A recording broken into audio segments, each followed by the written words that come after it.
The moment Felix Fairbanks stepped into the fast food restaurant as a new trainee, he knew something was wrong.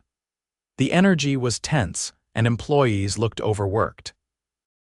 He had inherited the 6-location burger chain from his father 2 years ago, but after expanding corporate oversight, he had become distant from the day-to-day operations. Complaints had been piling up: long wait times, rude service, and high employee turnover. Felix needed to see what was really going on. To stay undetected, he took on a full disguise: gray dyed hair, glasses, and a slight stubble. He had never personally met most of the store employees, and since corporate rarely visited, no one would suspect a thing. He was just Phil, the new trainee. Felix was placed under the supervision of a trainer named Greg, a wiry man in his late 30s with a permanent scowl.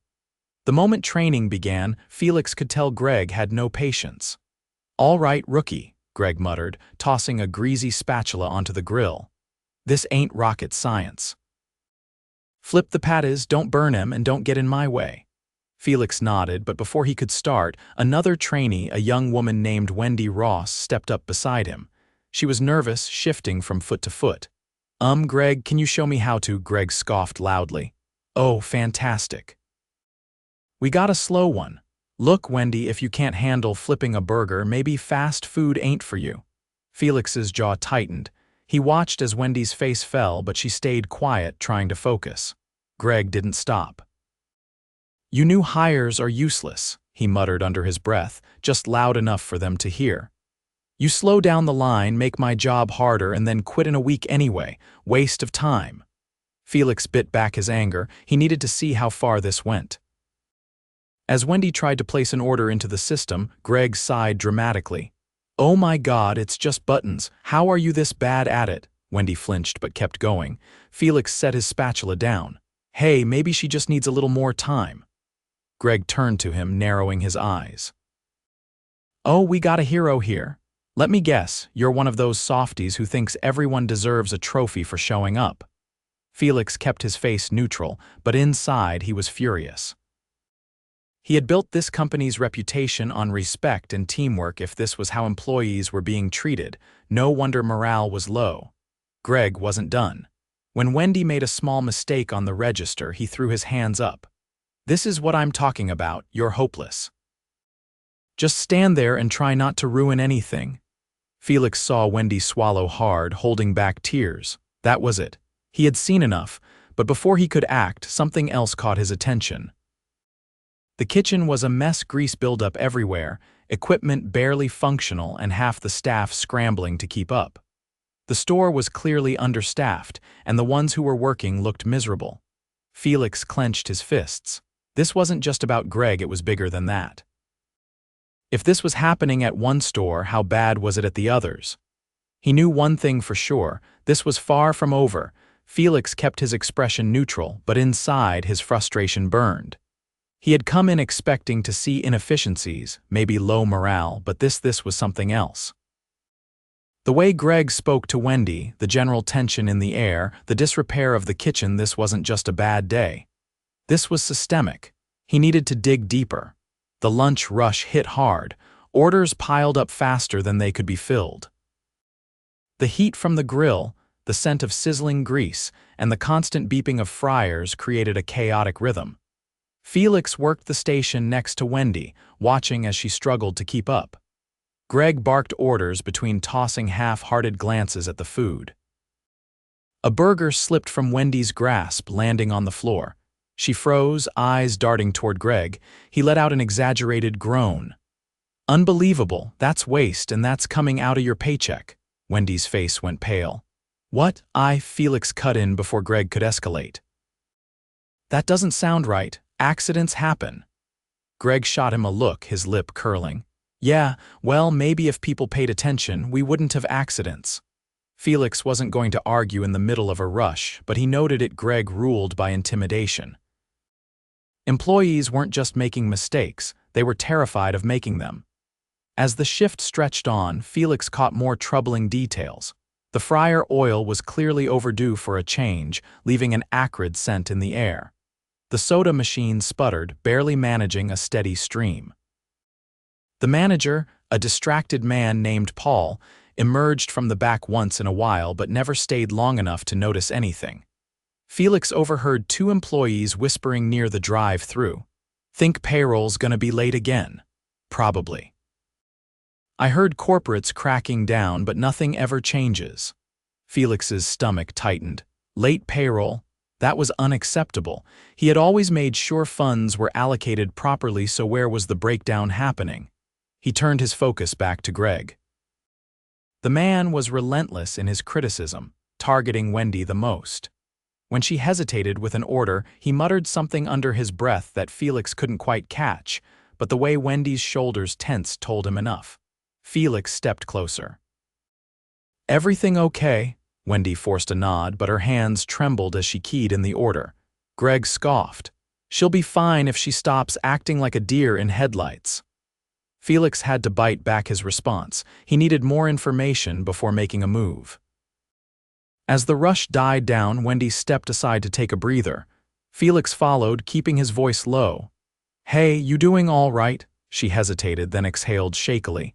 "It's just, he's like this every shift. I need the job, so I keep my head down." Felix nodded. "How long's this been going on?" She glanced toward the kitchen, as if making sure Greg wasn't listening. "Months. People report him, but nothing happens. Either Paul ignores it or corporate doesn't care." Felix's jaw tightened. He cared. Before he could respond, a customer at the counter raised his voice. "I've been waiting 20 minutes. What's going on back there?" Paul finally emerged, his expression bored. "Sir, we're doing our best." The customer wasn't having it. "Your best." "I've been here forever and my order's still wrong." He pushed the tray forward, revealing a burger missing half its toppings. Paul barely glanced at it. "We'll fix it." Greg muttered under his breath, maybe if customers weren't so picky. Felix had seen enough. The poor food quality, the broken equipment, the mistreatment of employees, this wasn't just mismanagement. It was neglect. He wasn't going to let it slide. Felix stood at the grill, his hands steady despite the storm brewing inside him. The day had peeled back layers of dysfunction. Revealing something worse than poor management, there was a culture of neglect, and it was rotting the company from the inside out. He had seen it firsthand. Employees walking on eggshells, equipment barely holding together, and customers leaving frustrated. The weight of it pressed on him, but he wasn't done yet. Greg hovered near the prep station, his posture relaxed in a way that suggested he was used to getting away with everything. He flicked a glance at Wendy, who was refilling the sauce dispensers, and let out a quiet chuckle. "She's still here. Thought she'd have quit by now," Greg said. Felix turned toward him. The casual cruelty of the comment sent a fresh wave of anger through him. "She's learning," Felix said, keeping his voice even, "pretty fast too." Greg gave him a sideways glance, unimpressed. "Yeah, sure, until she melts down again." Felix studied him for a moment. Greg wasn't just impatient, he took pleasure in making others feel small. And worse, he felt untouchable. Felix needed to see how far that confidence stretched. A sudden noise near the back caught his attention. Two employees were struggling to lift a heavy box of frozen patties off a cart. The packaging was torn and frost clung to the edges. Felix stepped over to help, gripping one side of the box. "This happen a lot?" he asked. One of the workers, a guy named Lewis, nodded. "Yeah, we get bad shipments all the time. Half the stuff is either thawed or packed so bad it's falling apart. We tell management, but nothing changes." Felix's stomach tightened. It was another piece of the puzzle. If food safety was being ignored, that was more than just bad business, it was dangerous. Paul, the manager, finally emerged from the office in the back. He had a clipboard in hand, skimming through a printout without much urgency. Felix watched him closely. "Paul," Greg said, stepping forward with a grin, "you see the mess Wendy made earlier?" Paul barely glanced up. "What now?" Greg gestured vaguely toward the register. "Dropped an order, freaked out, slowed the whole line down. Same story as always." Paul sighed. "As long as customers aren't complaining, I don't care." Felix felt the words like a slap. It wasn't just that Paul tolerated Greg's behavior, he actively dismissed any concerns. That explained why nothing had changed. Felix decided to push. Seems like the team's struggling a bit. Maybe they could use more training. Paul finally lifted his gaze, eyeing Felix with mild curiosity. You knew, Felix nodded. Started today, Paul shrugged. You'll get used to it. Fast food's a grind. People complain, but it's the same everywhere. Felix held his gaze. Doesn't have to be. Paul scoffed and turned back toward the office, already losing interest. Felix clenched his jaw. He had seen everything he needed to. The problems weren't just on the floor, they started at the top. The afternoon dragged on, filled with more small moments that confirmed what Felix already knew. A customer returned a burger because it was undercooked. Greg muttered something about people being too picky. Wendy hesitated before asking a question, clearly afraid of another sharp remark. The fryer continued to spit out oil that should have been changed days ago. Felix had reached his limit. When the shift finally ended, he stepped into the break room. The employees were scattered, some scrolling through their phones, others rubbing tired eyes. Wendy sat at the far end, shoulders hunched as she stared at the floor. Felix took a breath. Then in a clear voice he said, "I think it's time I introduced myself properly." Heads turned. Greg, who had been leaning against the vending machine, raised an eyebrow. "What?" Felix reached up, pulling off the glasses and running a hand through his dyed hair. The room went completely silent. Paul, standing by the doorway, frowned. Who? Felix met his gaze. Felix Fairbanks, CEO. A sharp breath escaped Wendy. Greg's face lost its usual smugness, his mouth slightly open as realization hit. Paul's clipboard nearly slipped from his hands. Felix let the silence hang for a moment before stepping forward. "I came here today because I needed to see what was happening in my stores, not reports, not numbers, the reality." Paul swallowed hard. "Sir, Felix raised a hand. You don't need to explain." "I saw enough." His eyes shifted to Greg, who was now stiff, his usual arrogance replaced with uncertainty. "I saw how you treat employees, how you make them feel small, how you push them until they either quit or break." Greg opened his mouth, but no words came out. Felix turned to Paul next. "And I saw why nothing changes, because you let it happen." Paul's face reddened. I just follow protocol," Felix cut him off. "If that were true, payroll wouldn't be late, food wouldn't be arriving in unsafe conditions. Employees wouldn't be afraid to ask for help." A murmur rippled through the break room. Employees exchanged glances, some nodding. Felix turned back to the group. "This is going to change, today." Greg took a step back. "Look, Felix didn't let him finish. "You're done here." Greg's face twisted. "Wait," Felix's voice was firm. "Pack your things." Greg looked to Paul for help, but the manager was frozen. Felix turned to him next. "And you, I'm bringing in someone else to oversee this location. You'll be placed on probation until a full review is done." Paul's face paled. "Sir," Felix didn't waver. "I trusted you to run this store. You failed." He turned back to the employees. "For the rest of you, things will be different. You deserve better than what you've been given. And I promise you will get it." Wendy let out a shaky breath, her eyes wide.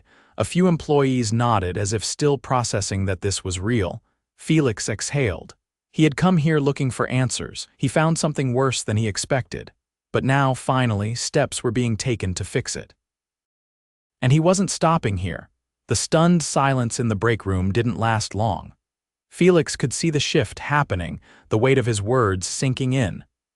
Some employees exchanged uncertain glances, while others straightened their posture as if bracing for what came next. Greg, still standing by the vending machine, looked like he wanted to argue, but he must have realized there was no point. His hands twitched at his sides before he turned sharply and stormed out without another word. Paul adjusted his collar, his face still pale. He had always operated under the assumption that corporate either didn't notice or didn't care. Now, with Felix standing in front of him, there was no escaping accountability. Felix didn't let the tension drag. He turned to the employees who remained. "This isn't just about cleaning up one store," he said. "I need to know what's really been going on, what's been ignored, what's been dismissed." At first, there was hesitation, then Wendy spoke. "The schedule," she said, "it's never consistent. People ask for specific days off, but it gets ignored, or we get shifts we didn't sign up for. And when we ask about it, Paul just tells us to deal with it." Lewis, the worker from earlier, nodded. "Yeah, and when someone calls out, we're expected to cover without notice. No overtime, no extra compensation." Felix kept his expression unreadable, though inside, frustration built with every word. Another employee, a woman in her late 20s, shifted in her seat. "Supplies are always late. We run out of basics, and when we bring it up, we're told to make do, but it's hard to keep customers happy when we don't have what they're ordering." Felix turned to Paul. "And what's your response to this?" Paul's throat bobbed. "We do our best with what we have," Felix cut him off. "That's not an answer." Paul hesitated. "Things slip through, we're short-staffed, it's not intentional." Felix studied him. "Yet you had time to ignore complaints, to let a toxic culture take root. If you were overwhelmed, you should have said something. Instead, you let it fester." Paul's gaze dropped. Felix turned back to the employees. "Who else?" A younger worker, probably fresh out of high school, hesitated before speaking. "The equipment. The fryers, the grills, the refrigeration, it's all barely working. Sometimes we have to unplug and restart things mid-shift just to keep them running." Felix nodded. "Why wasn't this reported?" Paul sighed. "It was, but maintenance requests take time and corporate approval is a slow process." Felix's jaw tensed. That was on him. Somewhere along the chain, efficiency had broken down. He exhaled. "All right, here's what's going to happen." All eyes locked on him. "First, payroll issues are getting resolved immediately. No one should be waiting on money they've earned. Second, schedules will be structured properly with input from employees. No more last-minute changes, no more being forced to cover without notice. Third, I'm bringing in a new general manager to oversee operations, someone who prioritizes the team." Paul swallowed hard. Felix continued. "New equipment is being approved today. I'll personally oversee the process to make sure repairs and replacements happen fast. And as for the culture here, it changes now. Anyone who treats their coworkers with disrespect won't have a place in this company." He let his words settle. Then he turned to Wendy. "You deserved better than what you got today," he said. "The way you were treated was unacceptable, but I saw how hard you worked, how you kept going despite it. I want you to stay. And I want to make sure you have the support to grow in this company." Wendy's eyes widened. I appreciate that." Felix turned to the others.